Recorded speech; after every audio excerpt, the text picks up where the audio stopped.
Assalamualaikum warahmatullahi wabarakatuh. Perkenalkan, nama saya Khalifat Hidayat dari kelas 9A.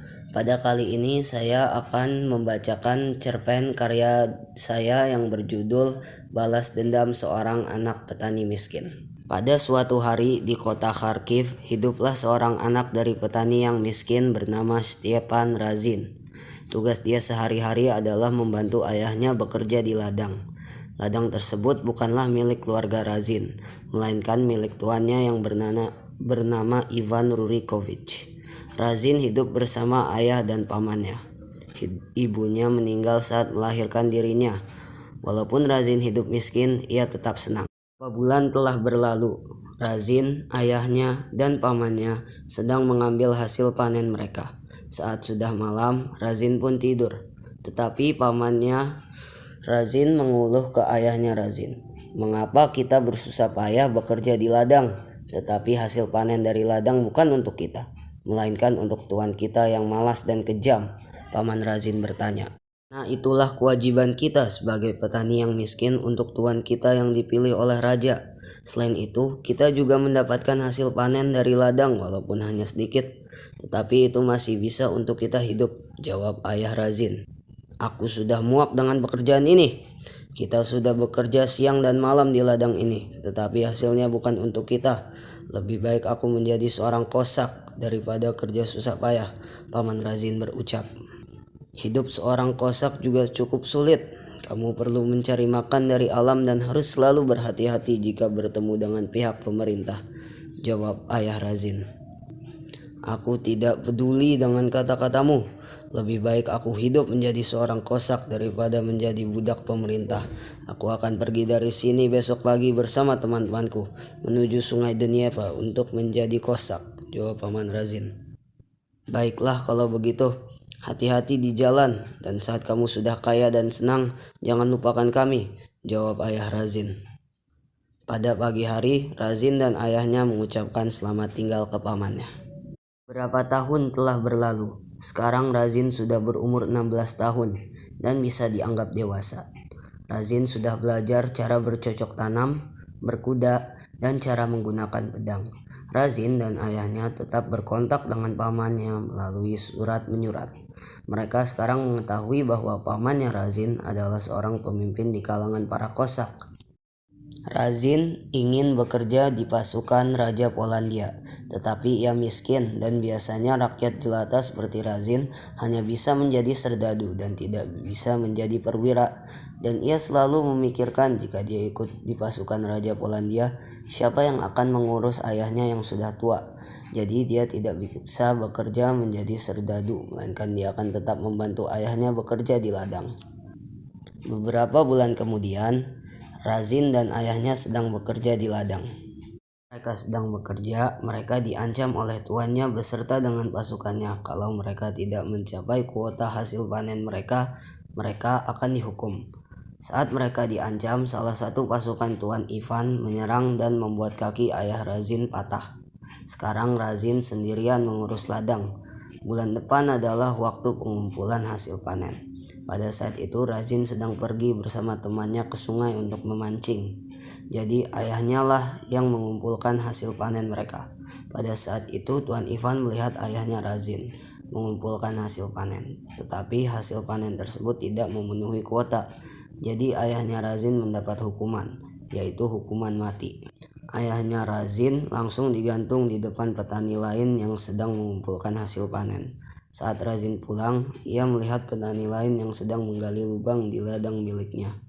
Saat ia melihat hal tersebut, ia terkejut karena di dalam lubang tersebut ia melihat jasad ayahnya. Pada saat itu Razin ingin balas dendam untuk nasib ayahnya. Jadi dia membakar rumah dia di ladang milik Tuan Ivan dan melarikan diri ke Sungai Dnieper untuk menjadi kosak, dan disinilah petualangan kita dimulai. Sedikit pengenalan tentang kosak. Kosak adalah orang-orang yang hidup semi-nomaden di sekitar steppe Eurasia bagian barat. Kebanyakan orang-orang yang menjadi kosak pada awalnya adalah petani miskin dan penjahat. Mereka menjadi Kosak karena mereka ingin hidup bebas tanpa aturan dari pemerintah, kerajaan, dan tuan-tuan mereka yang kejam. Walaupun wilayah Kosak itu termasuk bagian dari kerajaan Rusia dan persemakmuran Polandia Lituania, kedua pemerintahan negara tersebut sebenarnya tidak punya kekuasaan pada wilayah tersebut. Karena wilayah-wilayah Kosak adalah area stepa luas yang rentan terkena serangan dari bangsa Tatar. Jadi, kedua pemerintahan tersebut tidak membuat kota-kota atau kastil pada wilayah tersebut. Sekarang waktunya kita kembali ke cerita. Saat Razin sedang melarikan diri, para serdadu Tuan Ivan menembaki anak panah ke arah Razin. Karena Razin melarikan diri dengan kuda yang cepat, ia berhasil melarikan diri dari Kharkiv. Setelah Razin pergi dari Kharkiv, ia terus menuju selatan dan berhenti di luar kota Poltava untuk beristirahat. Perjalanan dari Kharkiv ke Poltava membutuhkan waktu setengah hari tanpa istirahat.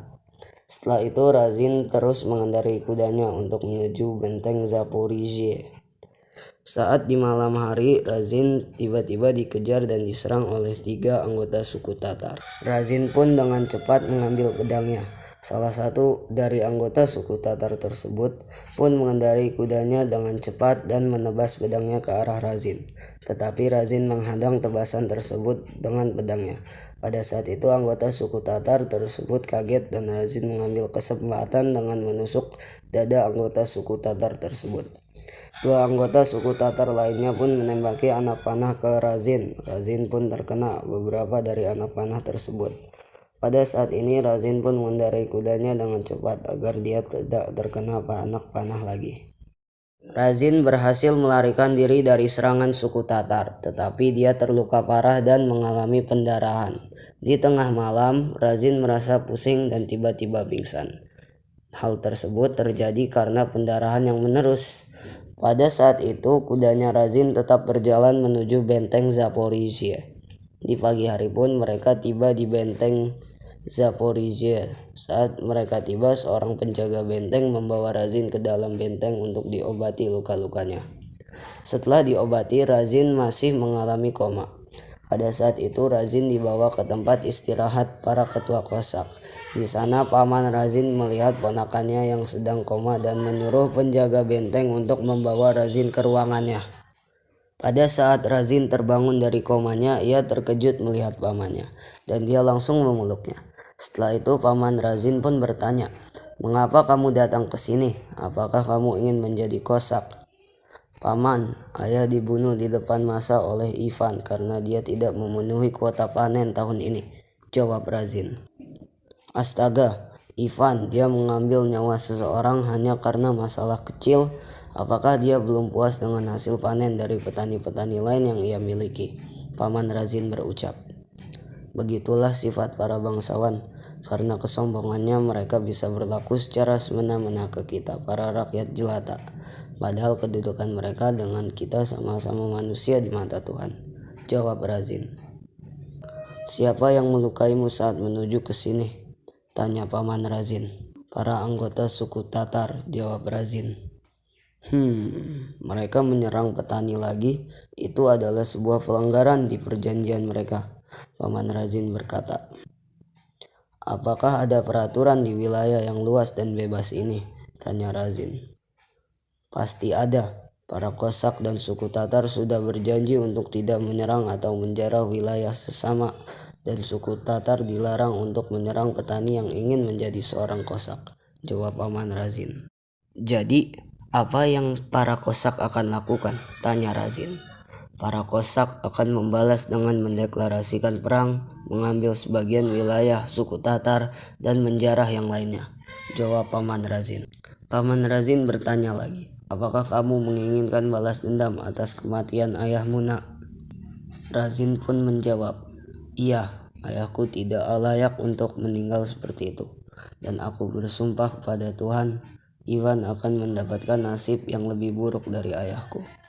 Paman Razin pun berkata, setahun setelah perang dengan suku Tatar, para Kosak akan mengambil kota Kharkiv dan membantumu menghukum Ivan. Sekarang waktunya kamu beristirahat. Minggu depan kamu akan berlatih menjadi Kosak, dan besok akan kubahas masalah suku Tatar ke pemimpin Kosak lainnya, Paman Razin berucap. Esok hari, Paman Razin memanggil pemimpin-pemimpin Kosak lainnya untuk mengadakan rapat tentang masalah suku Tatar di benteng Zaporizhia. Paman Razin memulai rapat dengan membahas masalah wilayahnya dengan suku Tatar. Baik saudara-saudara, pada rapat kali ini kita akan membahas masalah kita dengan suku Tatar. Baik, saya akan mulai. Beberapa bulan yang lalu banyak petani-petani miskin yang datang ke sini bersama dengan keluarganya untuk menjadi Kosak. Tetapi saat mereka tiba di sini, mereka terluka dan beberapa kehilangan anggota keluarganya. Saat mereka sedang diobati, aku dan anak buahku menanyakan mereka apa yang terjadi di perjalanan kalian. Dan mereka menjawab, kami diserang oleh suku Tatar. Dan hal yang sama terjadi juga pada keponakanku yang datang ke sini. Dan hal ini sangat merugikan bagi kita semua karena sumber tenaga manusia kita terhambat dan lama-kelamaan akan berkurang. Oleh karena semua hal tersebut, suku Tatar sudah melanggar perjanjian kita dan kita perlu mendeklarasikan perang kepada mereka. Aku setuju dengan idemu karena suku Tatar juga pernah menyerang wilayahku. Tetapi jika kita berperang dengan mereka, apakah kekuatan pasukan kita bisa mengalahkan mereka? Salah satu pemimpin Kosak bertanya. Pasti bisa, karena persenjataan kita lebih modern dan benteng-benteng yang kita miliki lebih banyak, jawab Paman Razin. Baiklah, tetapi saat kita menang, apa yang akan kita lakukan? Tanya salah satu pemimpin Kosak. Kita akan mengambil semenanjung Crimea dan kota Kherson dari mereka. Dan kita perlu membuat benteng-benteng baru di perbatasan suku Tatar. Oke, bagaimana? Apakah kalian semua setuju dengan ideku? Paman Razin bertanya. Setuju, jawab semua pemimpin Kosak. Paman Razin pun menyuruh semua pemimpin Kosak untuk menyiapkan pasukannya, karena bulan depan para Kosak akan berperang melawan suku Tatar. Keesokan harinya, kondisi Razin sudah membaik dan ia sudah siap untuk berlatih menjadi Kosak. Pada minggu pertama ia berlatih menggunakan pedang dan tombak. Pada minggu kedua ia berlatih memanah sambil berkuda dan berburu. Pada minggu ketiga dia berlatih menggunakan musket dan pistol flintlock.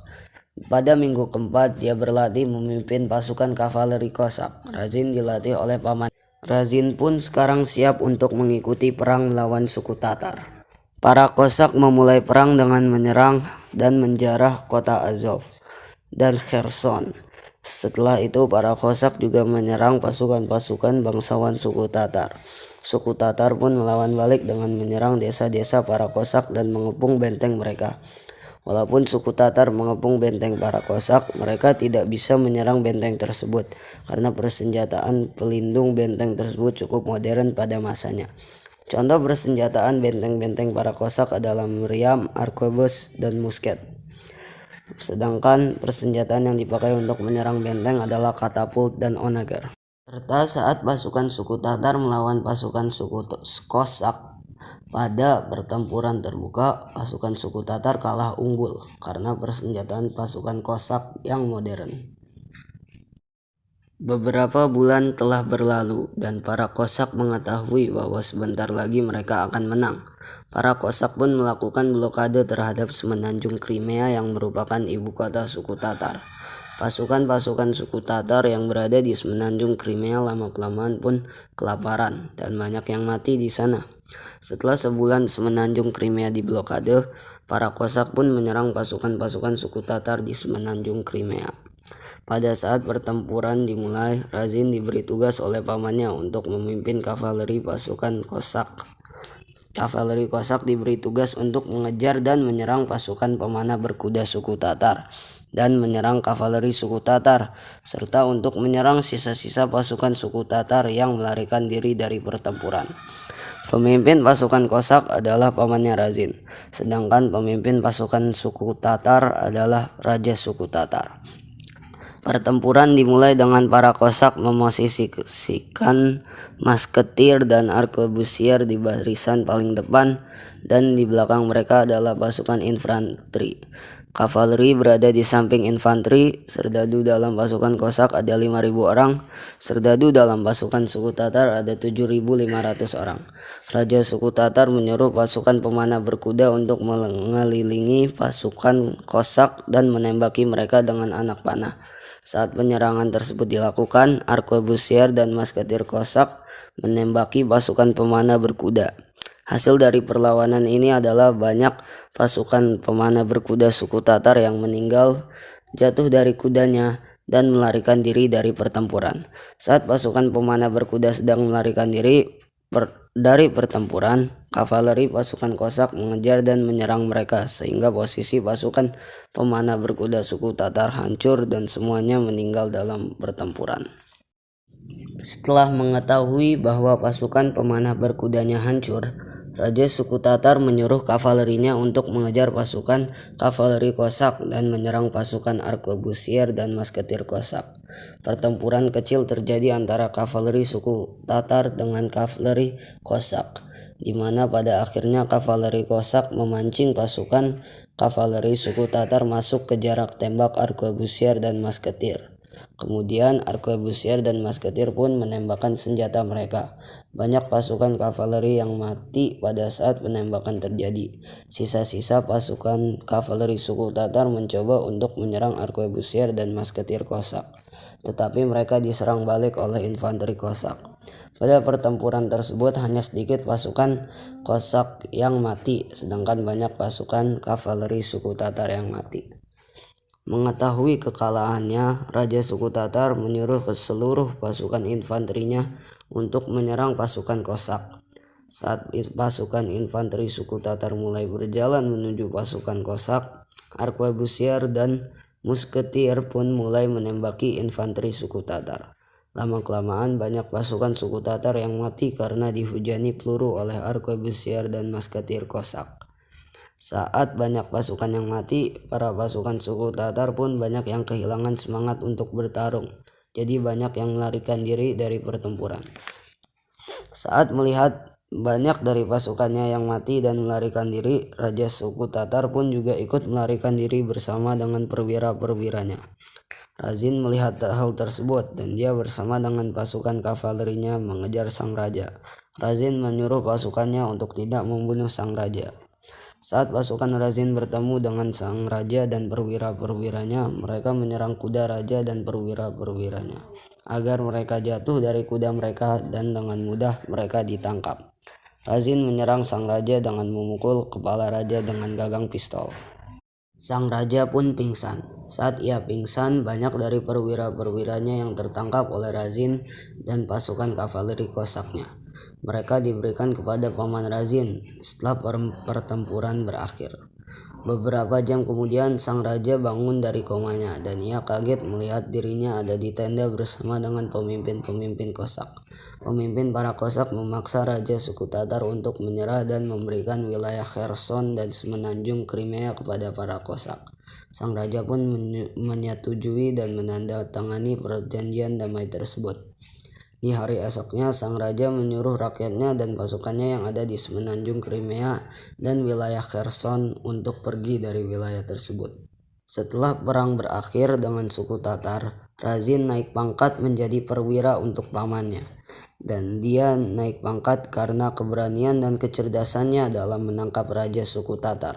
Selama setahun menunggu untuk menyerang wilayah Ivan, Razin mengisi tahun itu dengan melatih pasukan Kosak untuk penyerangan ke wilayah Ivan, menyeludupkan senjata-senjata ke desa-desa yang ada di wilayah Ivan, melatih petani-petani yang ada di wilayah Ivan untuk melakukan revolusi melawan Ivan. Setahun telah berlalu dan para Kosak setuju untuk menyerang dan mengambil wilayah Ivan, karena dia mempekerjakan petani-petaninya dengan kejam dan dia juga tidak mau memberi upeti kepada Kosak. Penyerangan Kosak dimulai dengan para petani-petani di luar kota Kharkiv membunuh pasukan-pasukan Ivan yang ada di desa mereka dengan bantuan Kosak. Dan para Kosak juga menyerang pasukan-pasukan Ivan yang sedang berpatroli di desa-desa sekitar kota Kharkiv. Semua penyerangan tersebut dilakukan di malam hari. Di pagi hari, para Kosak mengepung kota Kharkiv. Mengetahui hal tersebut, Ivan pun menyuruh semua pasukannya yang ada di luar kota Kharkiv untuk menyerang pasukan Kosak yang sedang mengepung kota dengan panggilan bel yang besar dan suara yang kencang. Salah satu perwira Ivan memberitahu bahwa desa-desa di luar kota Kharkiv sudah diambil alih oleh para Kosak dan pasukan-pasukan yang berpatroli di luar kota sudah dihabisi oleh para Kosak. Mengetahui hal tersebut, Ivan pun menulis surat untuk meminta bantuan dari Raja Polandia. Dia menyuruh diplomatnya untuk mengantar surat tersebut ke Warzawa. Sekarang yang perlu Ivan lakukan adalah menunggu pasukan Raja Polandia datang untuk menyerang para Kosak. Tetapi secara tiba-tiba orang-orang di Kharkiv mulai menyerang pasukan Ivan dan melakukan revolusi untuk menangkap dan menghukum dirinya. Orang-orang di Kharkiv melakukan revolusi karena kekejaman Ivan terhadap mereka. Di saat tersebut, Ivan menyuruh pasukannya untuk melindungi rumahnya dari rakyatnya yang mengamuk. Melihat hal tersebut, para Kosak pun dengan mudah menyerang dan melewati pasukan Ivan yang menjaga tembok perlindungan kota. Beberapa rakyat yang berevolusi melawan Ivan membuka pintu tembok perlindungan kota untuk para Kosak dan menyapa para Kosak dengan senang dan ceria. Sekarang rumah Ivan dikepung dengan rakyatnya yang mengamuk dan para Kosak. Pasukan-pasukan dan perwira-perwiranya menyerah kepada para Kosak. Razin dengan pamannya serta pasukannya masuk ke dalam rumah Ivan dan menangkap Ivan. Setelah ditangkap, Ivan dan perwira-perwiranya dibawa ke tempat eksekusi. Mereka akan digantung di depan masa oleh para Kosak. Sebelum digantung, Ivan pun berkata, "Penyerangan yang kalian lakukan terhadapku akan sia-sia karena aku sudah memanggil pasukan raja untuk menyerang kalian semua." Setelah dia mengatakan hal tersebut, tali diikat ke lehernya dan dia pun digantung. Saat Ivan digantung, massa berteriak ceria. Kota Kharkiv diambil alih oleh para Kosak dalam jangka waktu 1 hari. Setelah penyerangan tersebut, rakyat di kota Kharkiv menerima para Kosak untuk menjadi badan pemerintah di kota mereka. Harta milik Ivan diberikan kembali ke rakyat kota Kharkiv. Gandum dan roti yang ada di penyimpanan Ivan diberikan ke rakyat kota Kharkiv. Rumah Ivan dan gedung-gedung pemerintahan Ivan menjadi tempat para Kosak untuk memerintah kota Kharkiv. Razin dan pamannya mendapatkan balas dendam mereka.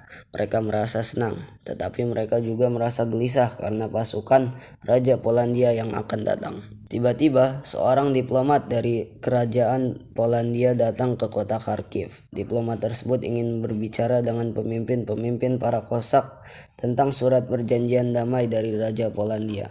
Para Kosak pun memberi izin masuk ke diplomat tersebut.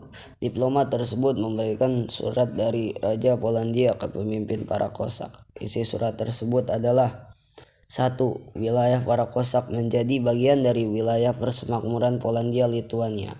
2. Semua wilayah stepa Eurasia yang ada di persemakmuran Polandia-Lituania adalah tanah milik para Kosak. 3. Para Kosak dilarang untuk menjara dan menyerang wilayah persemakmuran Polandia-Lituania. 4. Pemimpin para Kosak memiliki kedudukan kasta yang sama dengan para bangsawan. 5. Kosak menjadi bagian baru di sistem kasta feodal. 6. Para bangsawan dilarang untuk menyerang petani-petani miskin yang ingin menjadi Kosak. 7. Para Kosak berkewajiban mengikuti perang dan membantu pasukan persemakmuran Polandia-Lituania.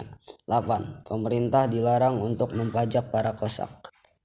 Raja membuat surat tersebut karena dia mengetahui bahwa berperang melawan para Kosak akan merugikan negaranya, dan dia juga mengetahui kalau Kosak membantu pasukan persemakmuran saat berperang dengan negara lain, pasukan persemakmuran akan lebih unggul. Jadi saya harap kalian semua menyetujui dan menandatangani surat ini karena kalian semua dan persemakmuran akan mendapatkan keuntungan masing-masing dari perjanjian ini. Kalau kalian tidak menyetujui surat perjanjian ini, pasukan raja akan siap untuk berperang melawan kalian semua. Diplomat Raja Polandia berkata. Para Kosak pun berdiskusi, tetapi mereka semua mengetahui bahwa kalau berperang melawan Raja Polandia, mereka akan kalah dan dibasmi oleh raja. Baiklah, setelah berdiskusi, kami semua menyetujui dan bersedia menandatangani surat tersebut, jawab Paman Razin. Terima kasih atas kebijakan kalian semua. Karena hal ini, kita bisa menghentikan dan mencegah pertumpahan darah. Diplomat raja berkata. Mereka akhirnya berjabat tangan dan diplomat raja pun pergi. Untuk para kosak, hal ini membuat mereka senang dan bangga. Karena sekarang pemerintah persemakmuran memberikan mereka wilayah yang luas dan mereka dianggap sebagai rakyat yang berkasta tinggi oleh pemerintah. Paman Razin menjadikan Razin sebagai wali kota Kharkiv. Karena keberanian, kesabaran, ketabahan, dan kerja kerasnya, Razin dapat mengambil kota Kharkiv dan menghukum Ivan dengan bantuan pamannya dan para kosak. Sekian dari cerita saya. Terima kasih semua atas perhatiannya. Dan mohon maaf bila saya ada salah kata. Wabillahi taufik wal hidayah. Wassalamualaikum warahmatullahi wabarakatuh.